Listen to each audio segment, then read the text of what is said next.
Hey guys, how are y'all doing? I am back. I was on vacation, so I threw some videos out while I was gone.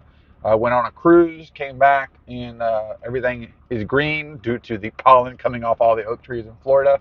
And a lot of stuff's been kind of going on. The biggest thing was the industry or Tops's little shindig that they threw for everybody, and them stating that there's going to be, or them and Fanatics stating that they're going to be dropping some bombshell that's going to be the biggest news in a decade. So I don't know what that means realistically. Something like that would be some type of exclusive rights to something that we haven't had since Panini has basically had a grasp on specific individuals or sports.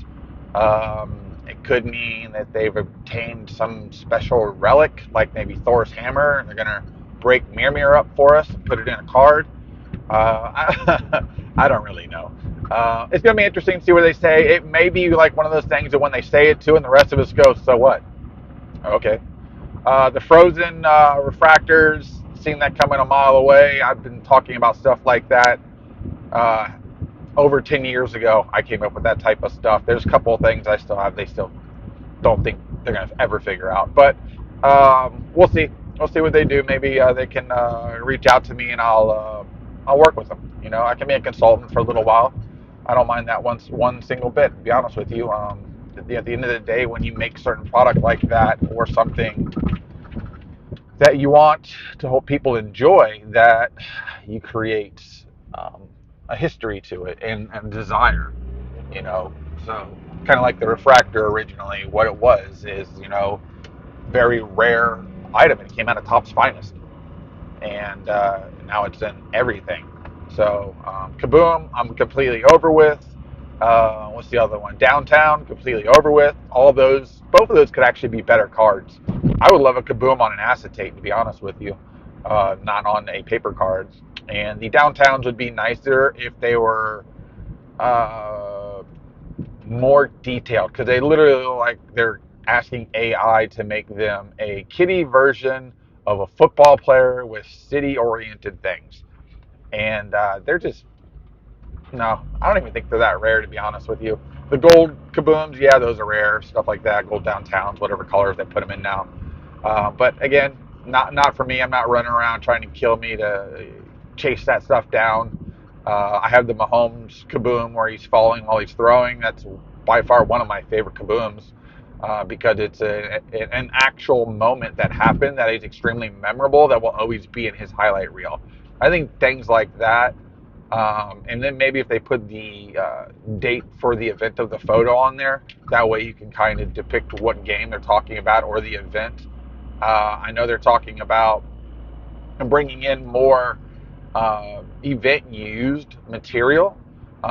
Jeff Wilson has said it in his show. What think where they're going to take the net down after a first person scores, or the base after the first hit, or home plate after a first strike, or things like that. I still think they need. Fanatics is a jersey company at the end of the day that does autographs and stuff. So hopefully we get more game used jerseys, because they have the ability to say, hey, can you wear this jersey for this inning?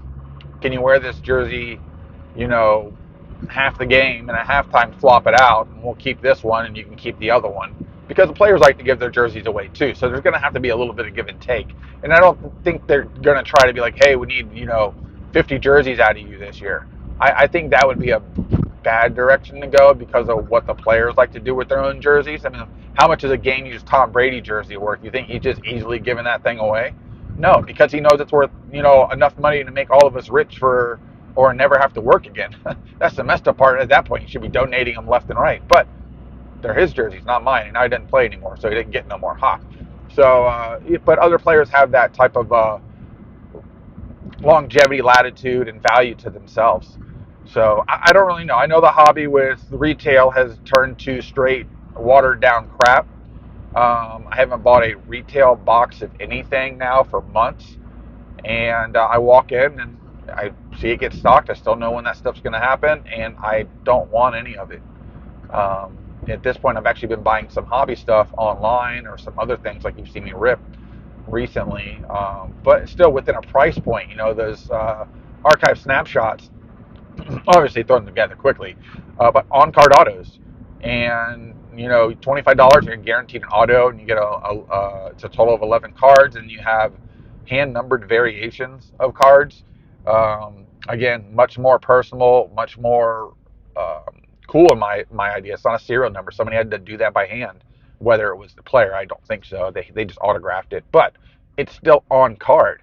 The one thing we complain about nonstop, and it seems like right now, I mean, even Upper Decks had trouble. It looks like getting autographs, and in the Cup, which has always been an on-card set, they now have stickers of certain players, and that definitely demotes for the product. But at the same time, I don't know how far we're ever going to get away from stickers on cards. I really don't. It's so easy for them to send sheets of stickers. Now, I think the sticker needs to be bigger and come up with some other way to make it clearer, maybe thinner. Leaf has gotten pretty good at this, or where they put it over a white area of the card to where it blends a lot more. The other thing you can do is like they did back in the day and put it underneath the card. If you're putting a relic and stuff in there already, create the box on the outside of the front of the top piece of the card, because there's layers to a card, and then put the autograph and the patch and whatever else is in there, and then put the top layer over it. So therefore, it doesn't look so formal. But I mean, I love the old silver foil autographs. It makes the autograph really stick out, and it doesn't really bother me because it just made me feel like it was a different part of the card. Where when it's a clear sticker, it's like you're trying to hide something from me, and it just looks funny, I guess. Half the time, sticker autos stick out on the card. You know what I mean? Where it takes away from the appeal of the card. And I think we need to get back to better looking, more appealing cards. And if they want to do something different with serial numbers, they really need to come up, and they're going to come up with different sets. Again, the frozen cards, which are going to be negative cards, so like negative 1, 2, 3, 4, 5, even. I don't know if they'll start at 34 and go down for frozen. It still matters how they implement what that card looks like, because the card needs to look great. Like, I give Brian Gray a lot of credit over at Leaf because the cards look great. Now, I hate it when I see a guy's jersey on the front of the card. I understand he might be saying this is where that patch came from or piece came from. No, just give me the guy's face, please. I hate it when I have like three guys' faces on like those quad cards and then a jersey. That kills it for me because there's no logo on their face. So why can't you use their face? I don't understand where the likeness part comes through on that one. I don't even know why they still really have to airbrush the dang jersey. You bought the jersey and you broke it up. There's no reason you can't take a picture of it front and back and be like, this is the jersey. And you don't have to take anything off of it because those logos are still in the jersey swatches. So what's the difference? I don't get that. You can't use team likeness, but there's a Utah Jazz part of the word Utah with the Rocky Mountains on the patch. I'm pretty sure that's using their logo. I don't get it. You've gone halfway down. You've been ran half a race and you stopped because you got scared. Stop it. Jump the shark, man. Just do it. Eat it. Drop it. Blow everybody up. Now, I understand you're making plenty of money now, and you're like, I'm not going to mess a good thing up. You have the ability to have better product than almost everybody else is making because you put a little bit more thought into it, and you are running away from it. And that's how I view Leaf sometimes.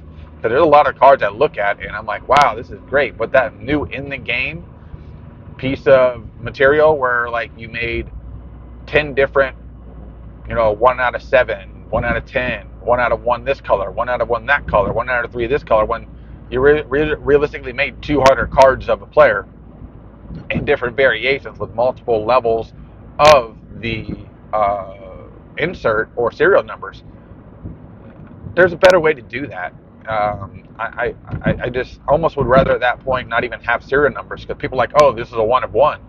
This is worth all of his other 1 of 1s. And I'm like, no, the other 1 of 1 of the other color sold for $200 and you want $1,000 because your 1 of 1 is better than their 1 of 1. And the only difference is that one is red, one is gold, one is silver.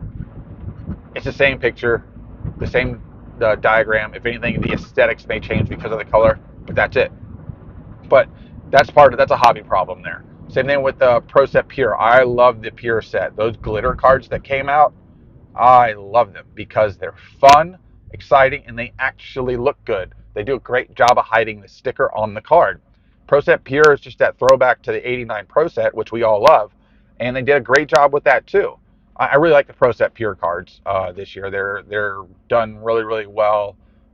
Again, the people that run off the sticker on the autographs. Mike Tyson, horrible. I just don't know why he hadn't figured it out where the sticker is on there, or if they just need to make the sticker bigger, or just make sure he does on card. Onyx has a ton of Mike Tyson on card stuff, and he signs big. That's just how he signs. And who's the other guy? Roy Jones Jr. Couldn't stay on card to save his life. Um, and it doesn't even look like his signature is quick either. What's the other one? Mark Wahlberg on Fans of the Game. Go look at all those autographs. I don't know any of those that even look like the word Mark Wahlberg. Let alone sometimes even there's an M on the card, and then it runs off every single direction. I almost feel like he let his kid sign it because that doesn't look like an adult signature at all. It's horrible. Like, if I get a chance, go look at that. If I get a chance, maybe I'll pop it up over here or something. That thing is straight garbage, and it's sad because I'd like a Mark Wahlberg autograph, but I also don't want one that I don't even know if he actually signed it. And I know what it says on the back, guaranteed, blah blah blah. They're sending them stickers. I don't know if they're video chatting while they're watching them sign this. I guarantee they're not. Not everybody, no way. So unless it's on card, I don't think they get the uh, true autograph all the time. I think there's a little bit of shenanigans that go on. I mean, Luca's mom has a ton of autographs out there. But we'd never know. That's why so many people love the in-person auto on a card, because they know it's real. They got that auto, and that makes sense. All right, I rambled on for about 12 minutes, guys. I'm still trying to catch up on some content that I missed while I was gone. There's some other stuff I'm sure that's gone on in between things. And there's the Luca Black chase, and now people are starting to rip that open because somebody's willing to pay them millions of dollars. Like they wouldn't have paid $1 million before it. So I don't really. I'm just putting it out there. I guess it's a little advertising ploy because they know if they buy that car for that much, they're assuming it's going to be worth more, or maybe they can sell it for more. I don't know. They might already have a buyer. It might be one of those things where we have a buyer for it already.